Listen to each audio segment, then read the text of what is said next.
Hi hello నమస్తే welcome back to another mini vlog. So చెప్పాను కదా, నేను ఫస్ట్ సాటర్డే శ్రావణ మాసం ఒక్క పొద్దున్నాను. సో ఇవి వచ్చేసి సిల్వర్ ప్లేట్స్ చూస్తున్నారు. సో 2 ప్లేట్స్లలో పెట్టాలి అంట. సో అందుకనే ఇలా పెడుతున్నాను. స్వీట్ ఒక్కటి ఇలా సపరేట్ పెట్టాను, ఎందుకంటే ఇంకా మొత్తం క్లమ్జీ అయిపోద్ది అని. అండ్ ఇక్కడ వచ్చేసి మామిడికాయ పప్పు 2 ప్లేట్స్లో పెడుతున్నాను.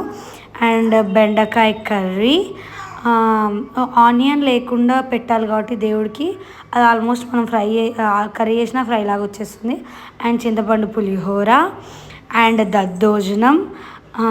నాకు ఎందుకో దద్దోజనం కంపల్సరీ దేవుళ్ళలో పెట్టాలనిపిస్తుంది, చల్వ అన్నట్టు.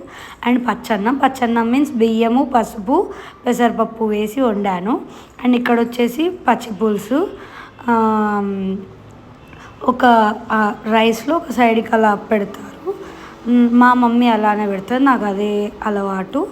అండ్ ఇలాంటి ట్రెడిషన్స్ ఇవన్నీ నేను నా చిన్నప్పటి నుంచి మా మమ్మీని చూడడం వల్ల, సో అలా మా మమ్మీని చూసే నేర్చుకుంటున్నాను మ్యాక్సిమం. నేను ఏవైనా కూడా ఎవరైనా అంతే.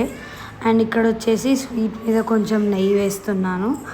అండ్ స్వీట్ మీద అండ్ పప్పు మీద అండ్ రైస్ మీద కొంచెం కొంచెం నెయ్యి వేసాను. అండ్ ఇలాంటి ఇలాంటి స్పెషల్ డేస్ ఇవి సెలబ్రేట్ చేసుకోవడం నాకు చాలా ఇష్టం.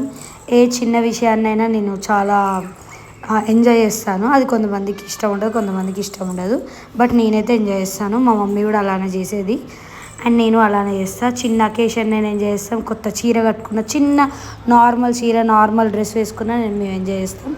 అవి కూడా నాకు మా మమ్మీ దగ్గర నుంచి వచ్చినాయి. అండ్ ఇది నా మెయిన్ మొత్తం ఇలా అయింది. అండ్ వడపప్పు పానకం కూడా పెట్టాను.